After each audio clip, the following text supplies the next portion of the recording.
Hey everyone, Crow here, and in this video I'd like to talk about the 10 most recent games that I got for the Nintendo Switch. Now most of these games are from publishers that do physical limited runs of lesser known indie titles, and some of these games I would have never known existed unless they had a physical release. But there are also a couple of well-known titles here as well. And we'll start out with the better known titles, which were Cruis'n Blast and Warioware Get It Together. And then we'll move on to the games I got from limited run games, and those were Scott Pilgrim vs. the World, the game, the complete edition, Bloodstained Curse of the Moon 2, NeoGeo Pocket Color Selection Volume 1, and a Double Dragon Neon. And after that, we'll jump over to the I Am 8-Bit published titles, which were What the Golf and Spinch. And then I'll finish up with the Premium Edition Wave 2 games, Demon's Tier, and A Robot Named Fight. So I guess this is kind of like a pickups video, but I have played all these games at least just a little bit, so I'll give my thoughts on them as well. So let's get started with our first game. We'll start out with the standard retail release of Cruis'n Blast. And what's become standard these days, you'll get the bare bones with this, just a game case and a game card. Not even any artwork inside of the case, just legal mumbo jumbo they would have put in the manual if there was a manual. I wasn't originally planning on picking up this game. I remember seeing it at Nintendo's E3 presentation, and for some reason it didn't impress me. When the game did release in September, I kept hearing about how good the game was, so I decided to pick up a copy. The only problem was that it was sold out everywhere. I wound up putting in a pre-order at Best Buy, which was $39.99, and picking it up the following week when it did eventually arrive in the store. And I was not disappointed. This may be the most arcadey racing game I have ever played. I don't think the game ever stops you from moving forward. The races are fast and frantic, the tracks can get absolutely absurd, and some of the vehicles are incredibly strange. As you play through the game, you'll unlock more tracks and earn money to purchase vehicle upgrades and visual changes. There are 3 keys hidden in each track, and since some vehicles can only be unlocked with keys, there's a replay level here that'll have you coming back to hunt them all down so you'll be able to unlock all the vehicles. The game really starts pumping up the weirdness factor when you start racing in a UFO, but then it takes it a step farther by letting you control a dinosaur, and then a unicorn, and then even a hammerhead shark. The game is an incredibly fun racer, and I'm glad I didn't pass on it. First place! The other well-known Switch game I bought was Warioware Get It Together. Like Cruis'n Blast, you're only getting a game case and a game card, but at least there's some artwork inside the case. I've been a fan of the Warioware series since the original was released on the Game Boy Advance. It was one of those purchases where I bought the game blindly just based on the packaging and wound up immensely enjoying the microgame-themed game. If you're not familiar, the game consists of a sequence of random microgames that needs to be completed within a short time limit. As the game goes on, the games get faster and harder. Fail too many times, and it's game over. Subsequent titles in this series are pretty much the same as the original, but always try to throw in some new gimmick or twist. I've wound up buying every game in the series since I enjoyed the original so much, so of course I was going to buy this one as well. And I wound up pre-ordering my copy at Best Buy for $49.99. There are really 2 gimmicks in the game this time. The first is a multiplayer aspect that I never really explored since I only played the game by myself. And the other gimmick is that you are now controlling characters within the microgames, and each character has different abilities. So the same microgame may need to be completed differently depending on the character being controlled. The story is that the latest game Wario has developed is bugged, and it pulls him in with all of the other characters. You'll start out as Wario alone, and throughout the story he'll run into the rest of his team. The whole story is really just an excuse to slowly introduce you to all the characters, let you learn how they operate while also unlocking them. I had a good time with this one. Playing as the different characters within the microgames is an interesting twist to the series, but I'll still say that the first game in the series is still my favorite due to the simplicity of that game.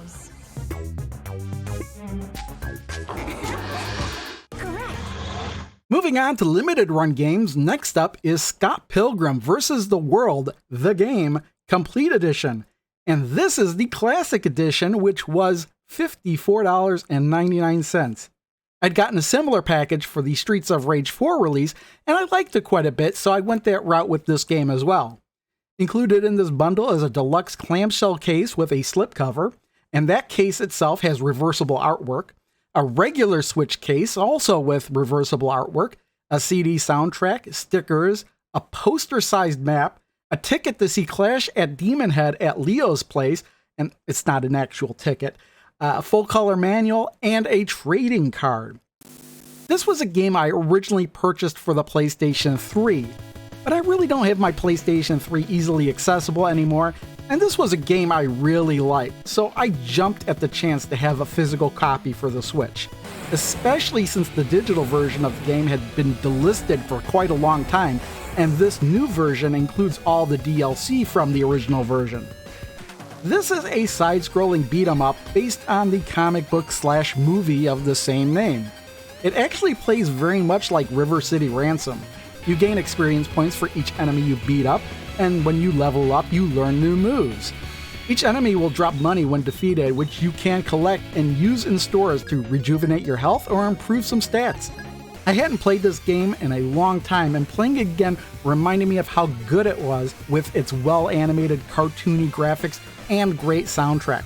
I'm really glad this one got a physical release.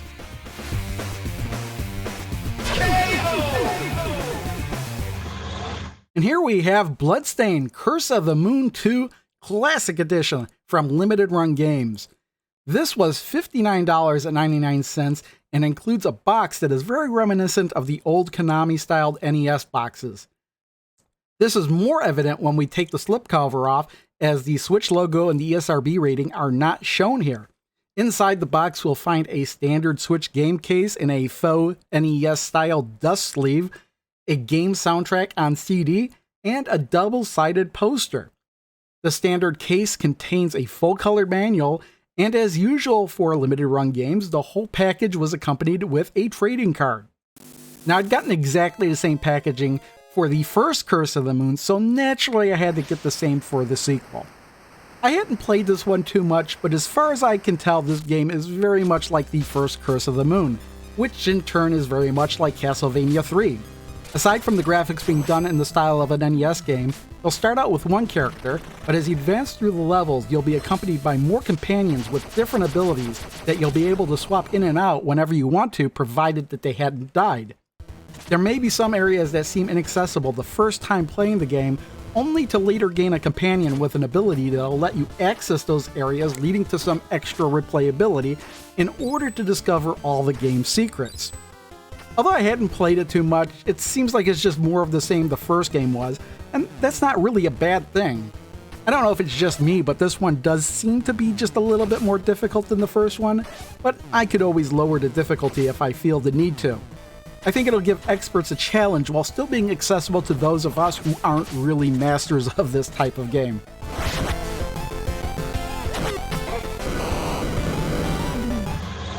The next limited run purchase here is the NeoGeo Pocket Color Selection Volume 1 for $39.99.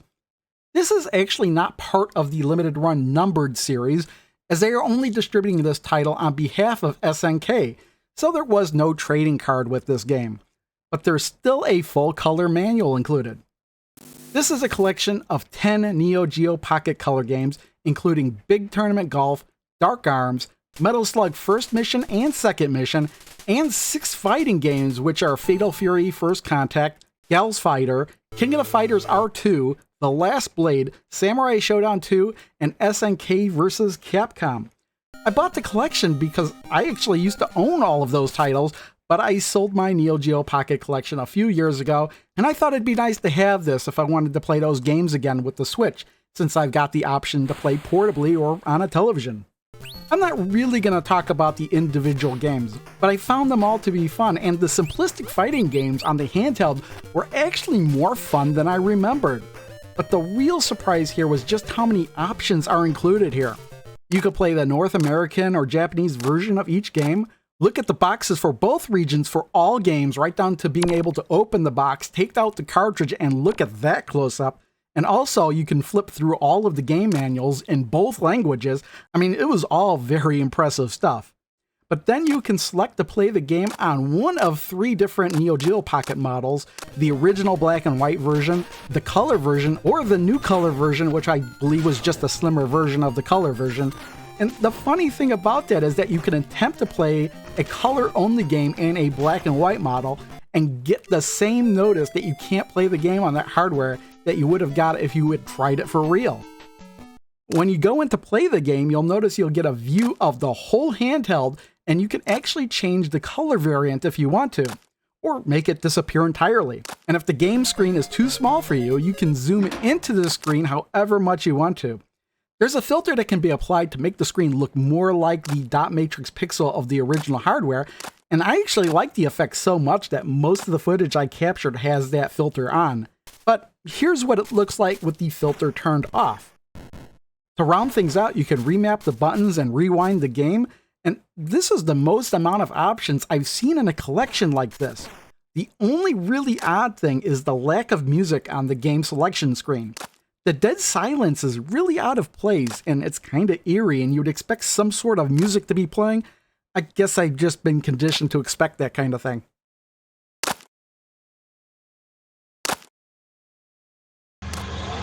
The final and most recent limited run game I received was Double Dragon Neon. In this case, I just got the standard release for $29.99, which included a pretty sizable manual, although it's really more of an art book, and it also came with a trading card. This was another game I think I had a digital copy for the PlayStation 3, but this is the first time the game is getting a physical release, so of course I had to jump on it. Ultimately, this was a reimagining of the original Double Dragon games, with the 80s element highly exaggerated with the bright neon lights everywhere and the great 80s inspired soundtrack. Stat adjustments and special moves can even be accessed by collecting and equipping mixtapes that are dropped by the enemies or can be purchased in the stores. I didn't play too much of this game while capturing footage, but I really enjoyed this game for the great hard-hitting action, variety of moves that can be performed, and the utter absurdity injected into the game. I'm your worst nightmare! Armageddon! On guard! What the Golf is a game I purchased from IM8bit for $34.99, and this game didn't come with a manual, but it did come with a sticker sheet and another sticker saying Patience Achievement Unlocked. And the reason for the sticker is because I had pre-ordered the game in May of 2020, but I actually didn't receive it until June of 2021, so I thought it was kind of funny they threw that sticker in there. The game starts off seemingly like a regular golf game where you're hitting a ball towards a hole. But the first sense that something is off occurs immediately when you successfully clear the levels just by hitting the flag. Then the game has you getting a golf club to the flag, and then the golfer himself. And by this point you begin to understand that this really isn't a golf game at all. Rather, this is a collection of mini games with a golf theme wherein all the controls are regulated to pointing in a direction and filling a power meter in order to meet the level's criteria and goals. This even extends to the minigame selection where you're hitting a ball around a facility and the levels are represented by holes with areas being unlocked the more minigames that are completed. Each hole has 3 levels of difficulty, so once you complete the minigame, you can go back and try a harder difficulty or an alternate version of the level. The facility itself is broken up into different sections, and each section has a different theme that the levels center around. Every once in a while, you'll have to do battle with the facility's computer in order to gain access to new levels. Now, I absolutely loved this game. I really like absurdist games like this where your expectations are shattered at every turn. Once I started playing this one, I could not move on to anything else until I had 100% completed this game. The mini-games were fun, and I really enjoyed the humor, and the game never disappointed or frustrated me at any point. I highly recommend this one.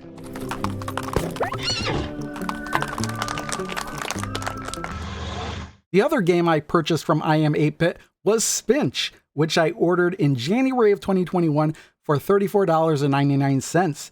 The game included a manual, though it's more like an explanation of the environment the game takes place in, and I also wound up purchasing the vinyl soundtrack alongside the game. This was a game I somewhat purchased blindly. I noticed it as a new pre-order edition on IM8bit's website and was intrigued by the game's box art and the fact there was a vinyl soundtrack on offer for it. I looked up some gameplay footage, and the game looked very unique, and the music sounded interesting as well, which is why I also purchased the soundtrack. The game is ultimately a platformer when you play as a Spinch running throughout the levels collecting children Spinch.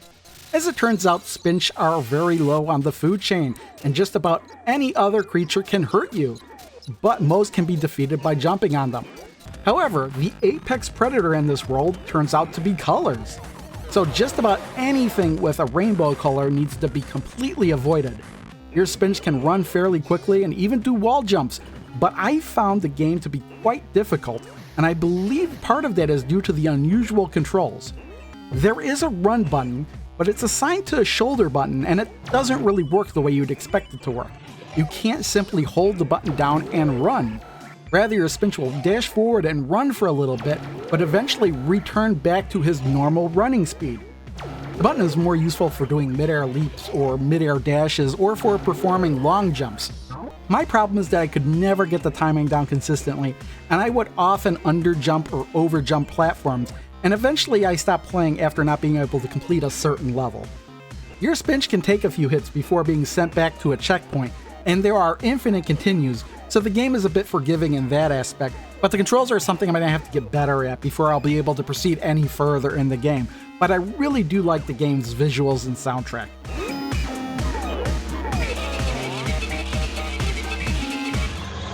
Next up is the third release from Premium Edition Games, Demon's Tier Plus, and I purchased the Standard Edition in June for $39.95, though I can't exactly remember when I received it in the mail.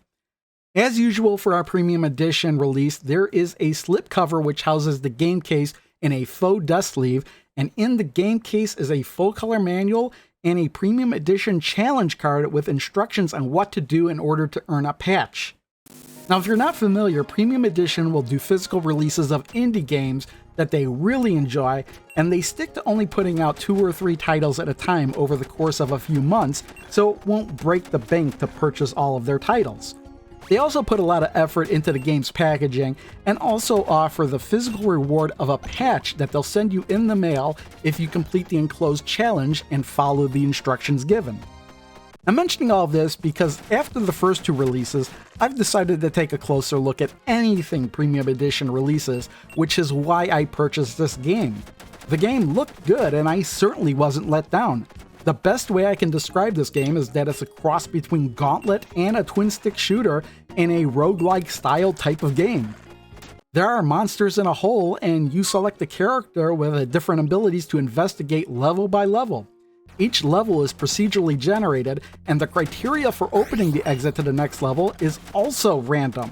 You may have to defeat all the monsters, explode all the barrels, or open all the chests, but you've only got 5 minutes to move on to the next level, otherwise the Grim Reaper will show up and hunt you down. At the end of each level, you can use the gold you've collected to purchase upgrades for your character. However, when you return back to the surface world, all of those statistics reset. The only thing you get to keep are the D tokens that you earn by killing the monsters, which you can use in the overworld to unlock more characters, build weapons, and purchase useful items. You want to make sure you don't die, because if you die, you lose everything. Rather, you'll have to use an escape rope if you think you won't survive if you want to keep those D tokens. Entering the hole again starts you right back at the beginning, only with the new items and weapons you may have purchased and equipped. In order to beat the game, you'll need to play it from beginning to end in one go. Occasionally you'll encounter imprisoned characters, and if you've got a key you've purchased on hand, you can rescue them and they'll help fight for you the remainder of that run.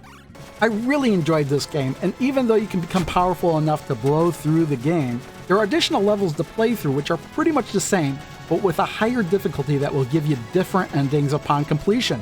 To wrap this game up, I will mention that I did complete the challenge on the card, and I'm currently awaiting my patch in the mail.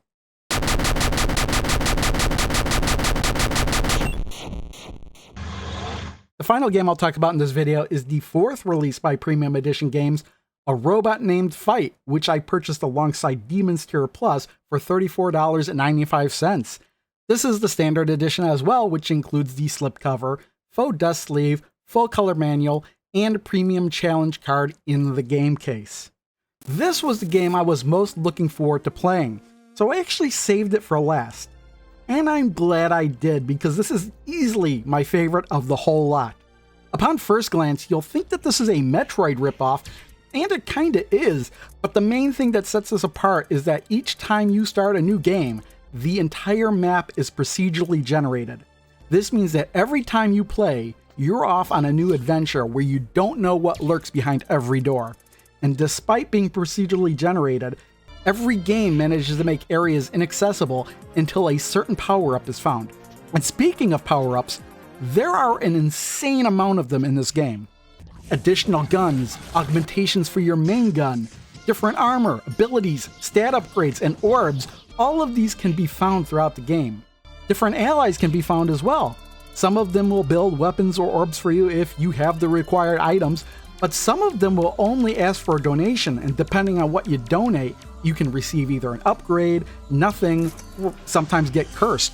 As you play through the game, you'll hit certain achievements which will unlock new items that can be found in future playthroughs, further randomizing each playthrough. Now, even though the rooms are procedurally generated, you can still see hints on your map what may lay in the next room.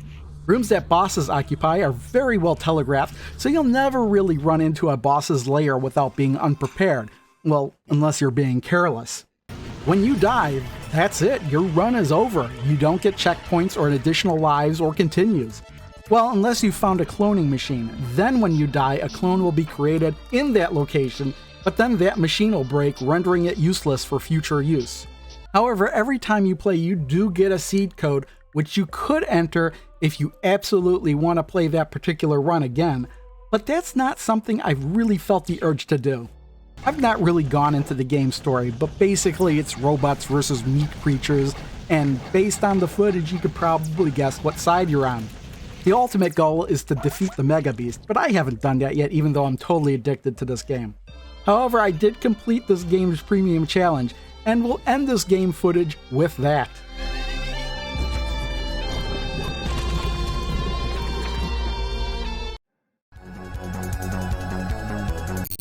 And there you go, my 10 most recent Switch games, all of them great in at least one aspect or another.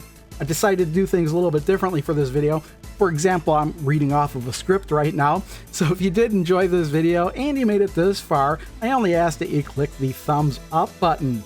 I was actually needed to kill some time before I got new Evercade stuff, and I should be getting my Evercade VS shortly after this video gets published, so I'll be focusing on that a bit, and maybe some more pinball stuff as it comes in.